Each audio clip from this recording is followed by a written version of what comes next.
Hey guys, so we're going to be talking about the new Cursed Hollow. The new Garden of Terror. And the new Garden of Terror is an interesting map, and it's mostly being compared to Cursed Hollow.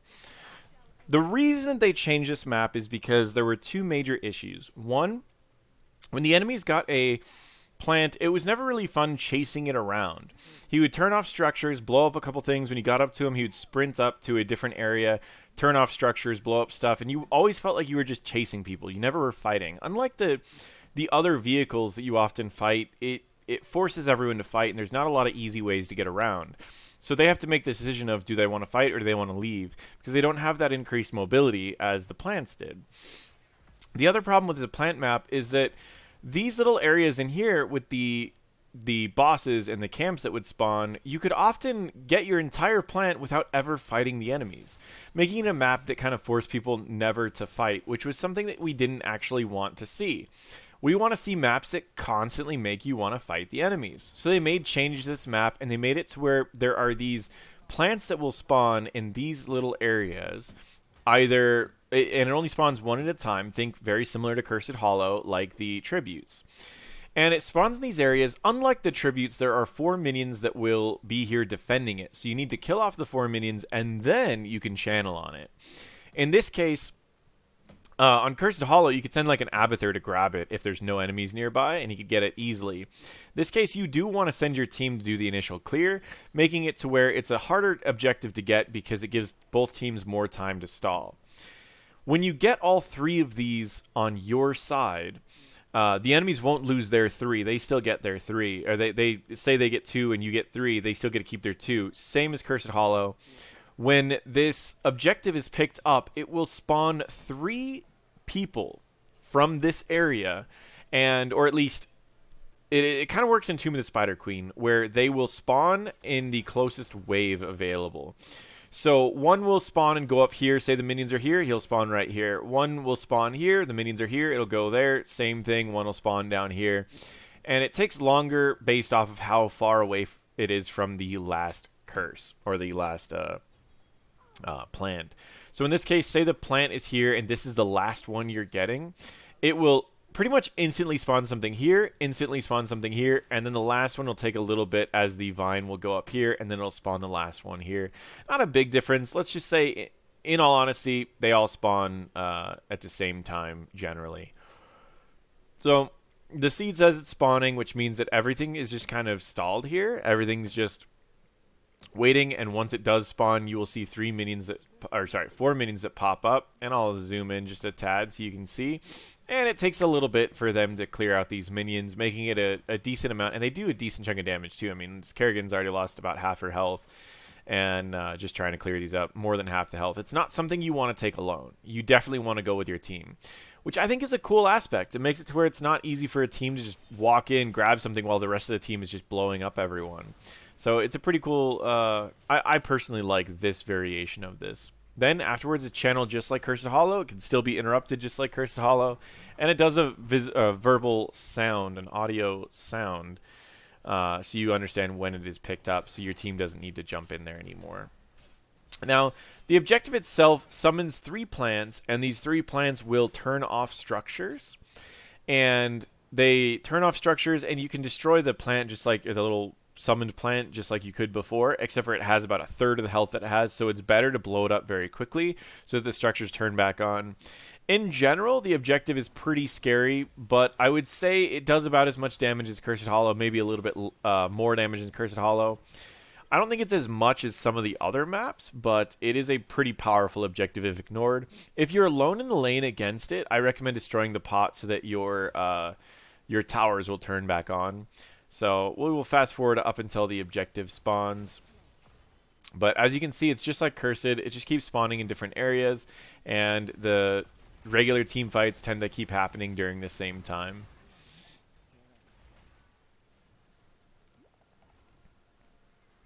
And we're just going to keep fast forwarding. Both teams have gotten objectives. So I don't think it's too snowbally for either team, because in general, by the time the first objective goes off, usually both teams are around level 10. But not necessarily there. We're just going to keep fast forwarding. The camps are just about the same that they were on the last Cursed Hollow. Sorry, on the last Garden of Terror. You're gonna hear that a lot. I do really feel like they're very, very similar maps, and I don't think that's necessarily a bad thing. I do think I didn't really enjoy Garden of Terror before because there's so much you could do without ever seeing the enemies, but at the same time, I do think it's kind of a strange change that they made.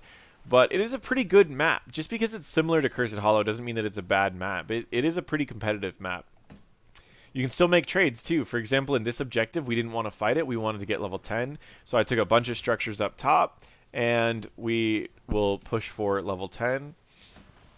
So there's still trades you can do. But talking about the camps, same camps that were on Garden of Terror. You have two of the Siege Giants on both sides. So you have Siege Giants available here, and you have Siege Giants available here and here. You have the Bruiser camps that are available right here, and there are no bosses available on this map. So it is a pretty simple map in terms of getting camps out pretty quickly, about applying pressure in multiple areas, as well as doing your best to win these objectives. We're going to fast forward through a little bit here. I believe we just go for a couple fights instead of actually going for the objective. Or not, we might get the first objective. I don't remember.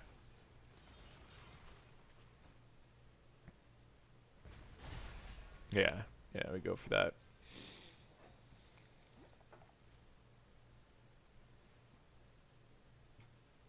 And I just go to split soak. It's a pretty large map. I don't know if it's that much larger than Garden of Terror was. I think it's about the same. It seems like it might be a little bit smaller, to be honest. I think there was more room in between these boss areas, but I could be wrong. I think it's, to be completely honest, I think it's the same height. I think it's wider, though, because I feel like there's more space in between this than there was. Like, before, this was a really small cluster. So I think in general, it's the same height. I think it's wider than it was before, which is fine. It makes it easier if you're behind with wider maps like this, because that forces the enemies to get really far away from their bases, their fountains, everything like that. So the first objective of the game, to give you guys an idea about the power, we've already taken the front walls of all of these as well as the fort. So it may seem like we get a lot off of this objective, but it's not really because it's that powerful of an objective. It's because we've also gained a lot of structures out of this ahead of time. So you can see when the objective is picked up, it spawns these, again, just like Tomb of the Spider Queen, where the enemies are, or where the minions are. They simply auto-attack. They one-shot minions whenever they auto-attack, so it doesn't take them too long to push forward. And helping them out, you want to, if you want to help out speed up this, you don't lower the health of everything. You focus on individual targets, because it's going to one-shot a minion no matter what, but it doesn't have AoE attacks. So it goes in, and you can see it just, essentially, it just keeps auto-attacking, and it summons these right here. Just like you could have done when it was a manned objective or a piloted objective, it'll summon these. Well, these have a lot less health than they had before, and they also die a lot quicker. So if you want to stop it from turning off your structures, you want to blow those up as fast as possible, because they do get destroyed very quickly. If left alone, though, this is a pretty scary objective. It does naturally lose its health, though. As you can see, it does have its own natural decay. Without even being attacked by anything major, it is decaying its health. So it's not a flawless objective by any means. It is one that will naturally decay on its own, and it will also burn down. And the decay is not too bad, but you can see definitely starting up the towers is probably one of the best ways to stop this objective, because once the towers are there shooting at it, it goes down pretty fast. So if you're ever alone and you want to defend against one of these objectives, destroy the flower pot that he summons, this little pot right here. Destroy that as fast as possible, and it honestly clears itself. So it's a powerful objective if you're pushing with it. It's a questionable objective if it's left alone. So this could be one of those maps that will reach level 20, and we've had multiple games where they have reached level 20 and past level 20, so it might be a Nazebo map, to be honest. We may start seeing some Nazebos and some Zeratools and other heroes that get to those later levels. That's generally what this map is about. The rest of the map, I will show this game fast forwarded so we can kind of talk about possible strategies of the map. But in general, I think it's going to play a lot like the plant map played before. And I think the main strategy is that globals would be pretty big on this map. It's a very large map. And I think that the other reason why I really like globals is because you can clear off the pot if you're on defense really easily and then join your team, and the towers will take out the objective. So different things like that are really nice. And the camps are powerful. I mean, like what we had before, if you can take one of your camps and then you can take one of the enemy's camps after you took yours, you can do a pretty powerful push. There's no throw bridge on this map, so it's okay to really take any of these pushes if you wanted to. But you may want to do it with your team. Getting the objective, you will want help. It's not something that you can just send one person alone. You can, but you might take a lot of damage, and if the enemies jump in on you while you're trying to take it alone, you're likely going to be low health after taking it. So I always recommend sending at least a friend whenever you go to pick the objectives up. And it is just like Cursed. If the enemies get 2, you need to try to defend it the entire time to make sure that they don't get any extra objectives. So it can be a little tricky.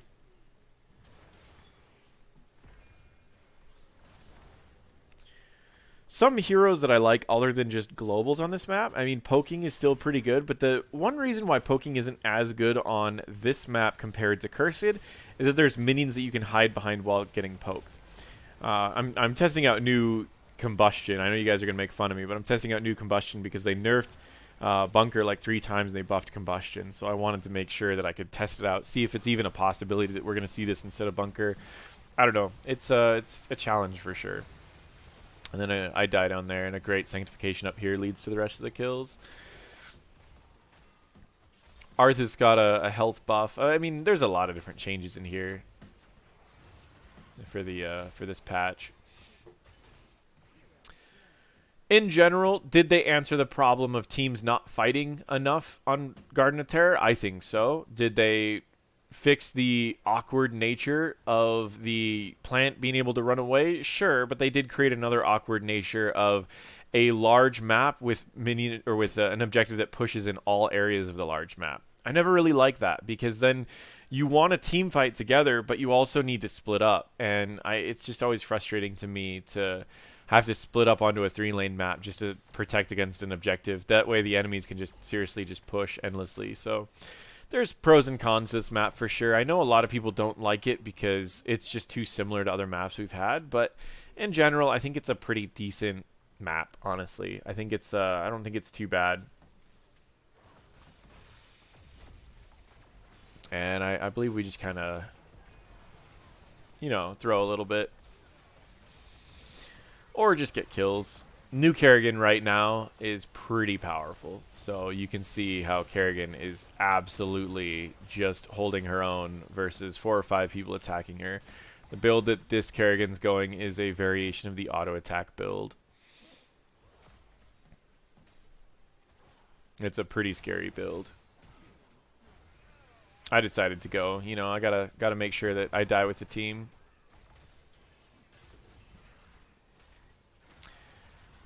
Blaze main tank build, you know, heal through 4 different people's damage. Not bad. That's funny. And the enemies get a curse here. So you can kind of see, even when you're behind on stuff, a curse for the enemies isn't too bad. You can see it goes out. It spawns one way over here. Spawns one over here. And you can see, I mean, it's a decent... Oh, it does have a little bit of splash. Okay. So it's just a really small radius. Yeah. It's not too bad. So when you're behind, it's a decent objective to pick up because it can clear up things very quickly. It can one-shot any of the catapults if needed. And it's also just a pretty beefy thing that is easy to push with. So if you guys get behind, it's nice to come back and really get some pushes. And when there's death timers, the enemies can't destroy the little pot that's turning off the structures. So it makes it a really, really powerful objective if you do get a couple kills and then it leads to the objective. You saw that Red Team was behind this entire game, and they got a couple kills, which led to an objective, and from there it was really powerful. And then, I mean, of course, Combustion on a Blaze alone wins this whole team fight.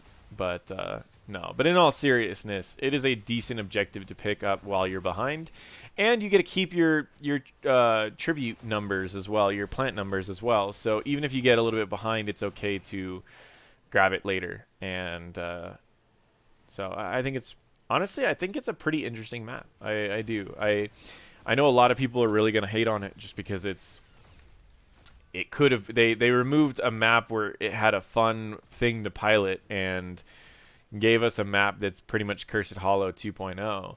But in general, I think it's a pretty competitive map. I think it's a map that has a lot of features, and I think that it's a little bit more balanced and it sees a lot more combat. So I don't know. I think it's kind of cool. And then here's me 1v2ing because I know Illidan's on the camp above.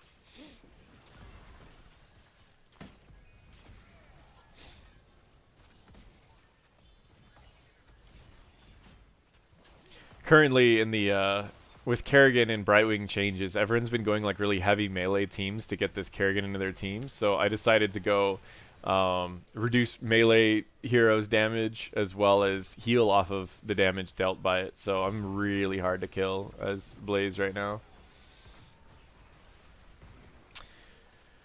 Yep, and that should be game. I don't know if we get the objective to win this or if we just win it without the objective. I think we just win it without the objective. We let our Kerrigans 1v1 each other.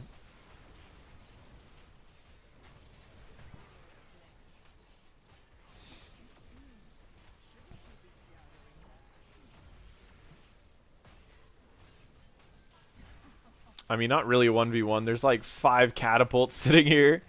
Oh, man. So that is the new map. Overall, I think it's more competitive, but I do feel... I understand everyone else's side of it, of they're removing a map that some people consider to be really fun for a copy. But in general, I think it's a much more competitive map, and I think it's a map that everyone... I wouldn't feel bad seeing this in Hero League, but I am frustrated every time that I play a game with Old Garden of Terror because I feel like you're just chasing around a plant the entire time and avoiding everyone while you're getting the setup for the next plant. But I would like to hear your guys' opinion on the map. I'm curious to hear what you guys say, so toss in the comments below, but be civil. I know this particular one has caused a little bit of arguments back and forth, so be civil about it. It's okay to have opinions. So, in general, but thank you all for watching, and feel free to check out my other videos.